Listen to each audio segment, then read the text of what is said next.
llama a la preocupación es cómo es la relación externa del Consejo con el Poder Legislativo y con el Poder Ejecutivo, y más generalmente con decisiones, macro decisiones del Estado, como la que hubo cuando existía el Consejo, la CAN, la Comisión de Alto Nivel para Seguimiento de la Corrupción.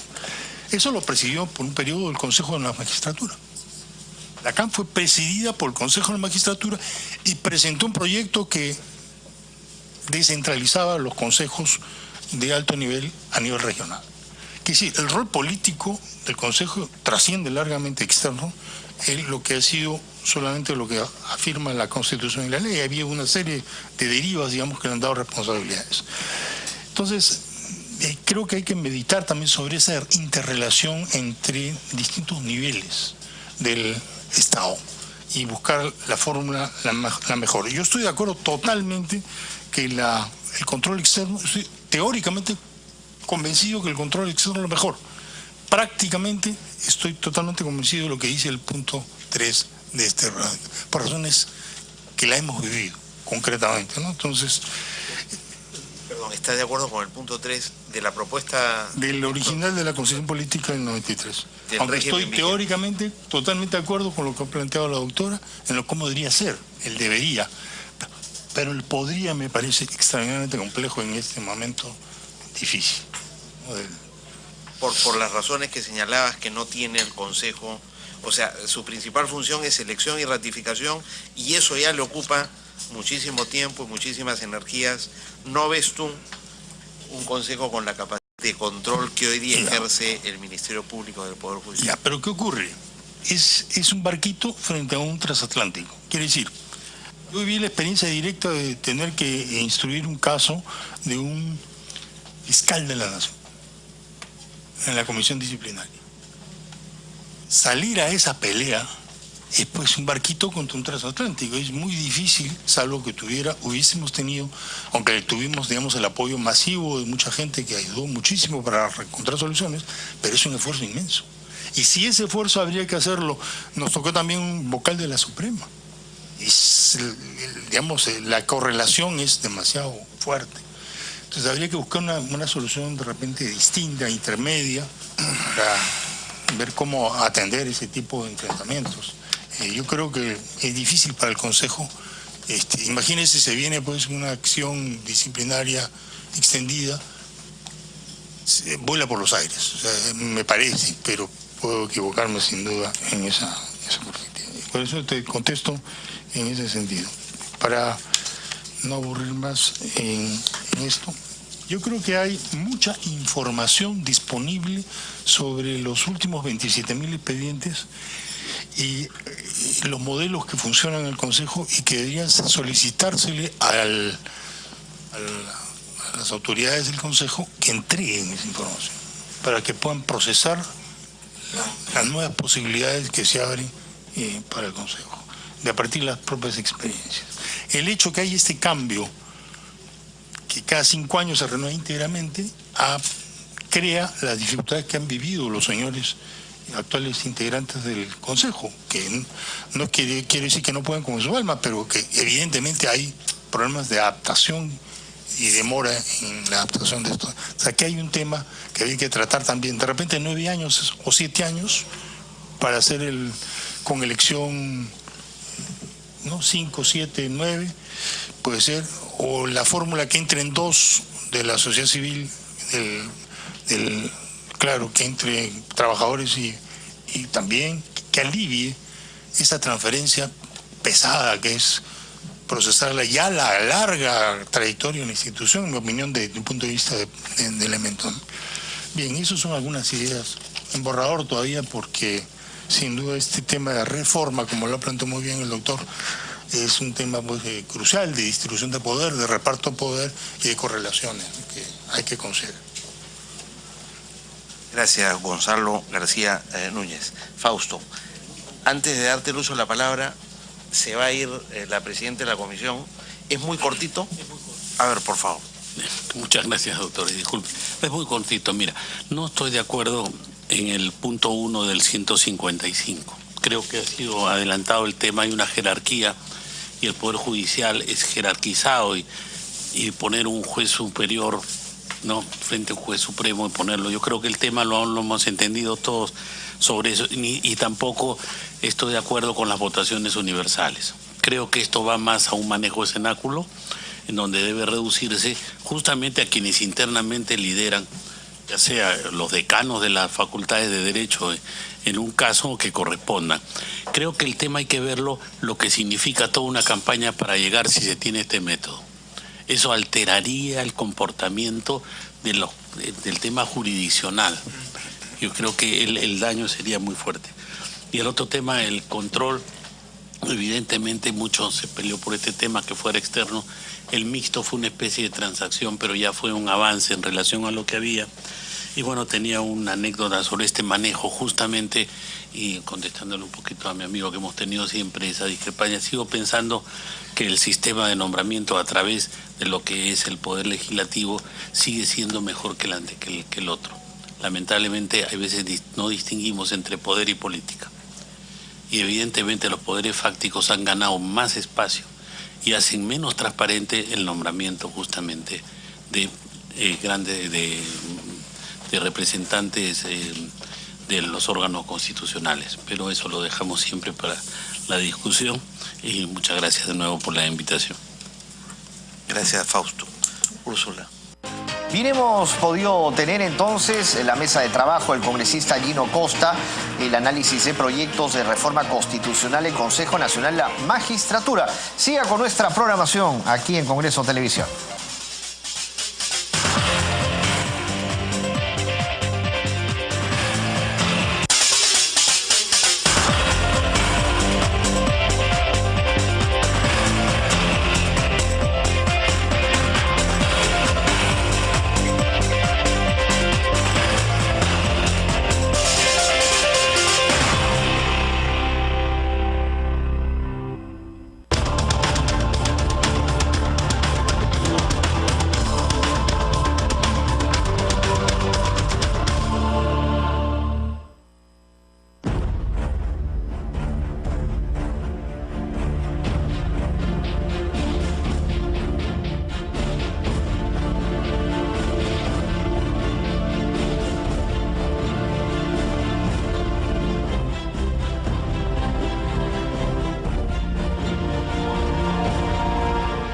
Durante el año 2017 se produjeron más de 3.000 accidentes en todo el Perú. A causa de ello fallecieron más de 700 personas. Una de las causas más frecuentes de estos accidentes de tránsito es la imprudencia de los peatones. Solucionar este problema depende de ti.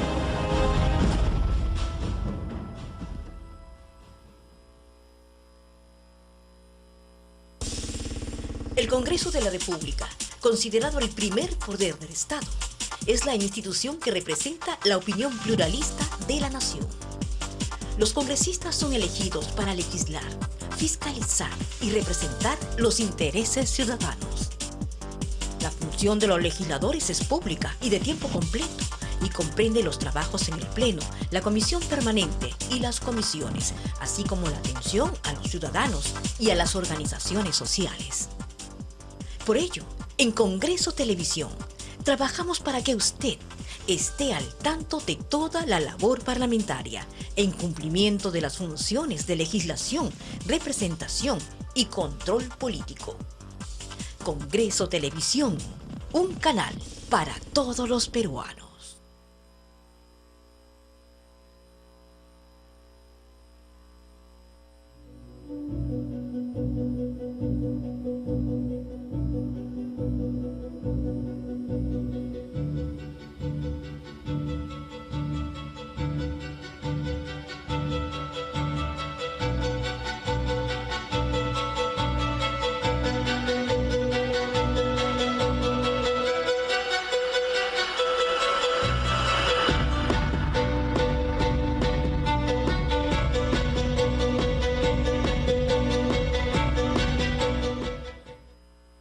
Es un gusto haber creado este espacio para ustedes, en el cual informaré parte del importante trabajo que se hace en este poder del Estado dentro del marco constitucional.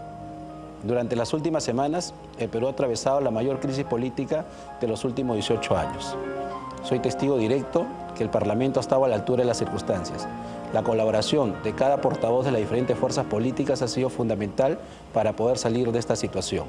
Hoy día, el mundo es testigo que en el Perú se ha logrado la transición democrática y se ha cumplido con la tradición republicana. Hoy ha asumido la presidencia el primer vicepresidente de la República y todos los peruanos deben estar seguros que su Congreso estará a la altura de cualquier circunstancia. Quiero resaltar que este poder del Estado ha venido cumpliendo sus funciones con total normalidad. Por ejemplo, una vez superada la crisis, el presidente Martín Vizcarra nos invitó a los parlamentarios para firmar la insistencia de la Ley de Fortalecimiento de la Contraloría General de la República, ley fundamental para la lucha contra la corrupción. El Parlamento, por insistencia, aprobó la Ley de la Carrera Judicial, ley importante en la reforma del trabajador judicial para obtener una carrera interna. De igual manera, el Parlamento durante semanas ha debatido y ha hecho múltiples aportes de diferentes bancadas para modificar el Decreto Supremo 003, Ley de Reparaciones Civiles a favor del Estado por hechos de corrupción.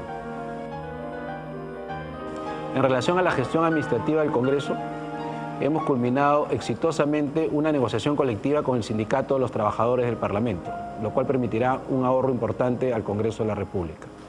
De igual manera, se ha aprobado el plan operativo que permite que cada área o cada departamento del Congreso de la República tenga indicadores de productividad para dar una mejor gestión a los usuarios. Con el ánimo de contribuir al medio ambiente, la mesa directiva ha aprobado el uso de nuevas tecnologías, a lo que se llama también el escaño electrónico, para que en cada pleno se evite el consumo de más papel. Para conocer más del trabajo del Congreso, los invito a seguirnos en nuestras redes sociales, en radio y canal del Congreso. Nos vemos.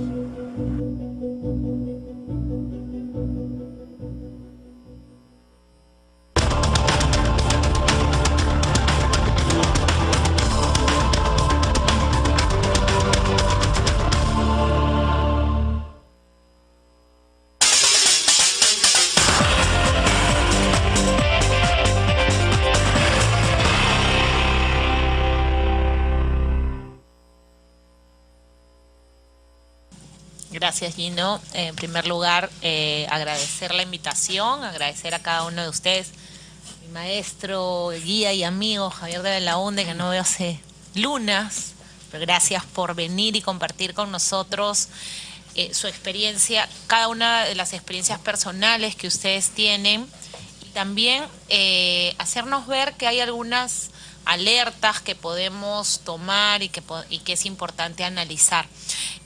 Cuando hemos recibido el encargo de la Comisión de Constitución, hemos visto cerca de 9 proyectos que estaban vinculados y que son parte del dictamen y que hemos analizado conjuntamente con la Secretaría Técnica de la Comisión, donde hay también gente muy valiosa que nos ayuda en el día a día. Hemos pedido opiniones también a destacados juristas y en base a eso es que se ha elaborado, este es el, si no me equivoco, el tercer dictamen que va a ser sometido a consideración de los miembros. Yo no puedo manifestar una opinión personal porque a mí me toca en este caso ser el árbitro en base a todos los proyectos presentados por mis colegas, pero sí creo que hay un ánimo de iniciar la reforma del Consejo Nacional de la Magistratura en torno a la pieza fundamental que este constituye para que tengamos mejores jueces y mejores fiscales. Y en ese sentido, creo que siendo ese el norte de la comisión, es que estos espacios de diálogo, de discusión, nos permiten a nosotros tener otras visiones que de repente no están reflejadas en los proyectos de ley.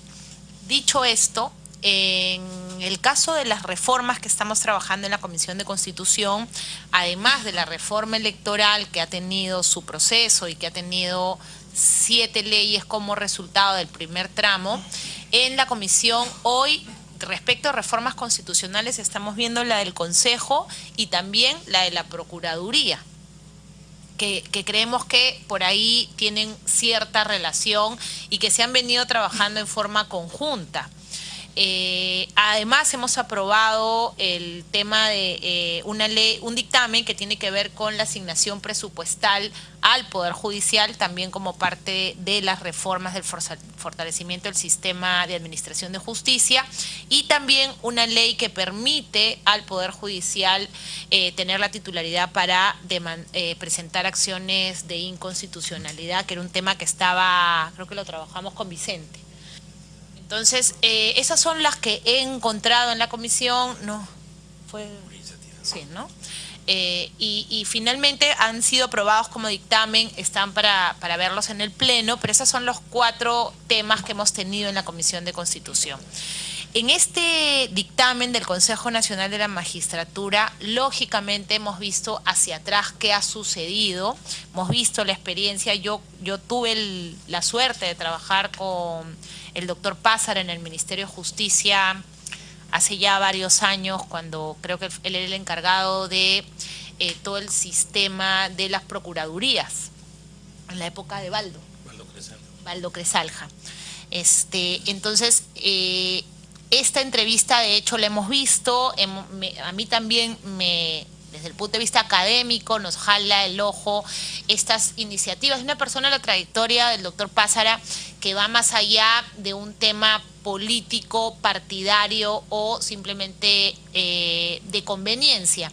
Entonces, yo creo que todavía hay espacio para seguir discutiendo el dictamen. Yo te agradecería, Gino, si nos pueden hacer llegar las conclusiones, porque nosotros vamos a presentar, este es el dictamen que Javier Velázquez Quesquén pidió ciertas modificaciones. Vamos a escuchar en la próxima sesión al actual presidente del Consejo Nacional de la Magistratura, y creo que sobre la base de eso vamos a poder mejorar aún más el dictamen, teniendo en cuenta también los puntos de vista que hoy hemos escuchado. Pero también quiero ser clara en que las reformas que hemos propiciado a nivel de la Comisión de Constitución son reformas que tienen que partir de un punto fundamental, que es el consenso. Yo represento un partido político que tiene en este caso, un compromiso, que lo hemos hecho público, de no aprobar dictámenes en la Comisión de Constitución con una sola fuerza política. Es decir, en mi comisión hasta el día de hoy no ha habido un dictamen que haya sido aprobado solo con los votos de Fuerza Popular. ¿Por qué?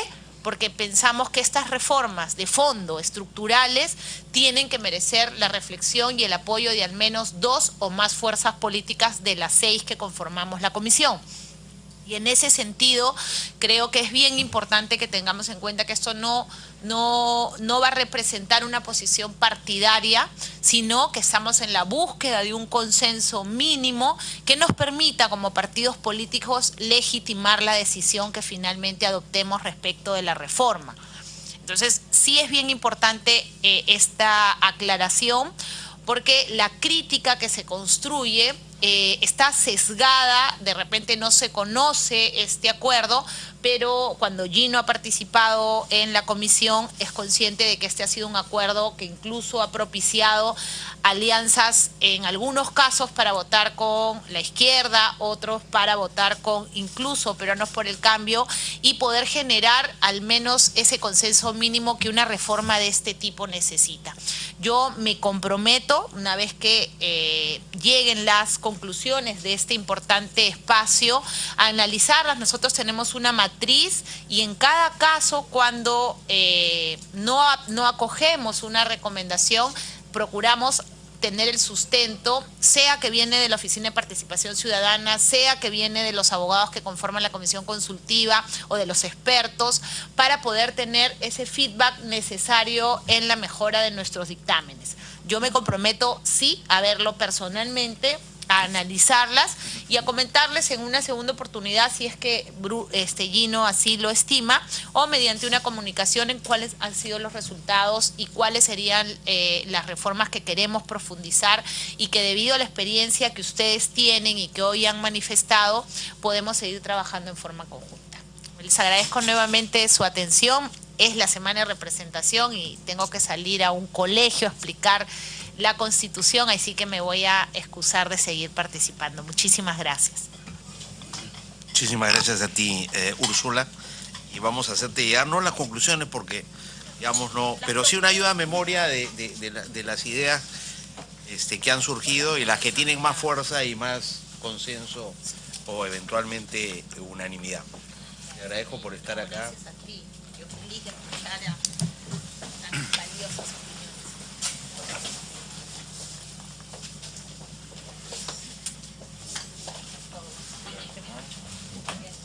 Mejor por aquí, de ahí por aquí, porque por ahí sale.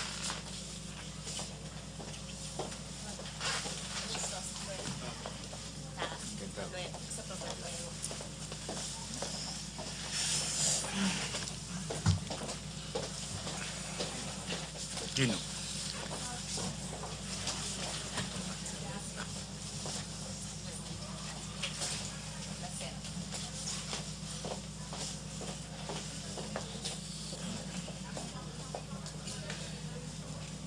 Yo sugeriría que, digamos, ya hemos cubierto buena parte del territorio, dar unos minutos finales para ver en qué estamos de acuerdo y en qué no.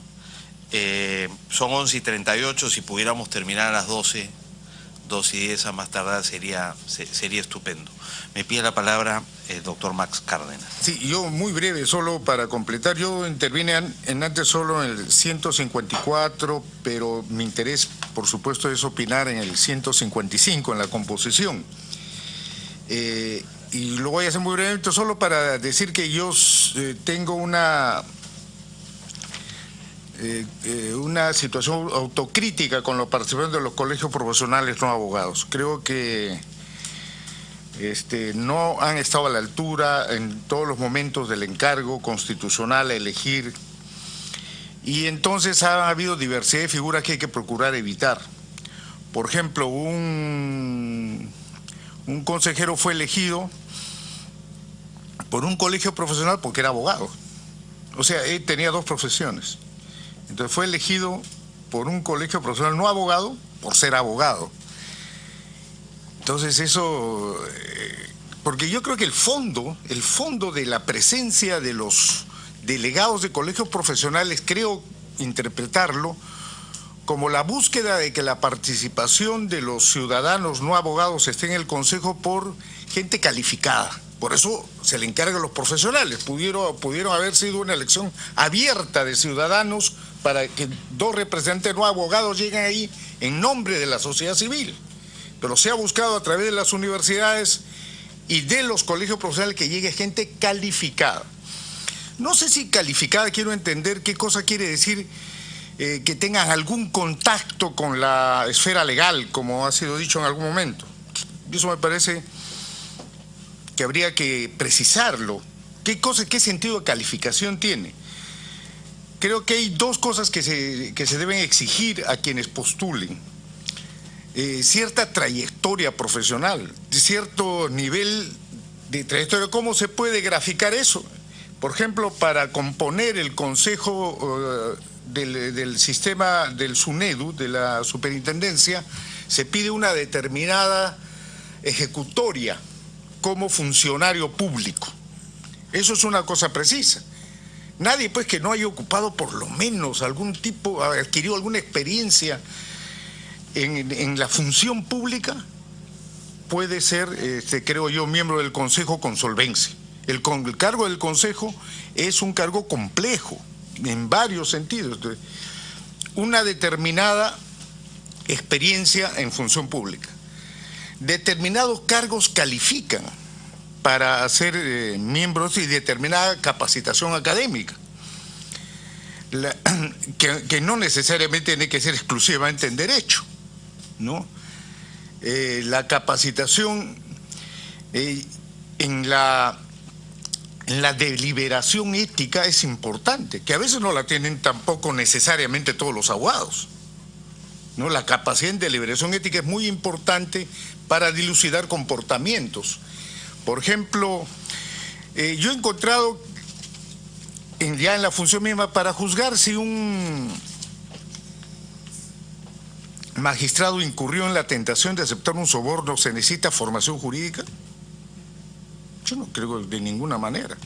Más bien para explicarse por qué eso puede ser posible y darle 20 justificaciones, son expertos los colegas abogados para decir, no, mira que estas circunstancias, para juzgar este tipo de hechos no se necesita, este tipo de inconductas son las que juzga el Consejo. El Consejo nunca o muy rara vez linda con lo exclusivamente decisiones jurisdiccionales. En disciplina, muy poco. Más bien donde se necesita el auxilio de conocimiento jurisdiccional, jurídico, es cuando uno tiene que evaluar, por ejemplo, las ratificaciones, las sentencias que ha producido el juez, o los dictámenes, estos documentos que grafican o que registran la función fiscal. Hay un momento en la ratificación que uno tiene que entrar a ver eso. Ahí necesita, entonces para eso hay asesores con los cuales uno discute el grado de fundamento que tienen las decisiones judiciales. Pero en la función disciplinaria son muy pocas las ocasiones en las cuales uno tiene que entrar a materia jurisdiccional. Porque, por ejemplo, para apreciar si un juez ha violado la cosa juzgada, eso es una cuestión básicamente fáctica que no requiere mayor... Entonces quiere decir que la presencia ciudadana, pero tiene que ser calificada. Los requisitos son indispensables. Las formas de elección en el ámbito de los colegios tienen que ser muy estudiadas. Los colegios, ahora, de ser instituciones definidas institucionalmente, se han convertido en instituciones de muy diverso tipo. Hay colegios ahora hasta de marinos mercantes, hay colegios de traductores, que reunidos, son colegios de pocos miembros, pero que reunidos ya nublan la representación de los colegios con más trayectoria. De repente, así como se pide un número de años para una universidad, que estoy de acuerdo que 20 es poquísimo, 20 es poquísimo, pensar en cifras de 40 o más es lo necesario, porque la cantidad de universidades, la más grande del Perú por su número de alumnos, ya va a cumplir 20 años, ¿no? Y la que se postula como más grande. Y es una universidad que todavía no parece adquirir la condición de institución como para dársele estas prerrogativas. Igual con los colegios profesionales, que se han fundado muchos de más diversos tipos, tal vez pudiera ensayarse una barrera temporal que califique a sus miembros para intervenir en estos. Y ahí creo que ya nos toca también hay que hacer con los colegios mucha información y docencia a los miembros para darles el debido conocimiento para su participación en esto. Si me permites, una pregunta. ¿Y la modalidad por la cual se elige a los representantes de los colegios? Tuvimos donde el peso de unos colegios por eso es que desequilibraba la cosa, entonces se optó por tal vez por una barrera temporal. Un colegio profesional de tantos años de fundación permitiría que solo los mayores, los ya consolidados, puedan intervenir y calificar más al electorado. Esa puede ser una fórmula, porque la que se ha ensayado de que solo sean los decanos, los representantes. Ahora el que está vigente es un sistema doble. Cada colegio elige representantes y estos se reúnen y entre ellos eligen a los dos. Esa me parece que no termina de funcionar bien, porque hay agrupaciones que hacen impredecible el tema. Calificación de personas, requisitos de personas. No, estos requisitos de la jueza suprema, he estado viendo en la ley de carrera judicial cuáles son los requisitos para ser supremo, y en el artículo relativo a requisitos solo dice 45 años y no haber tenido sanción. O sea, requisitos absolutamente generales. Tiene que ser requisitos mucho más específicos, relativos a formación académica, experiencia en la función pública y, por supuesto, ser sometidos a una suerte a los jueces los sometemos a una suerte de consulta ciudadana. Se reciben todo tipo de opiniones sobre el juez en los momentos de ratificación. Entonces uno recibe, y así igual un candidato a un puesto tan importante debería ser expuesto a que la opinión pública tenga la capacidad de presentar tachas, porque lo único que garantiza finalmente tal vez un comportamiento idóneo en el Consejo es la trayectoria de esa persona que esté suficientemente acreditada. No hay todavía ningún test de moral que nos garantice que la persona va a mantener eso. Eso se ha estudiado mucho y solo el examen de la experiencia anterior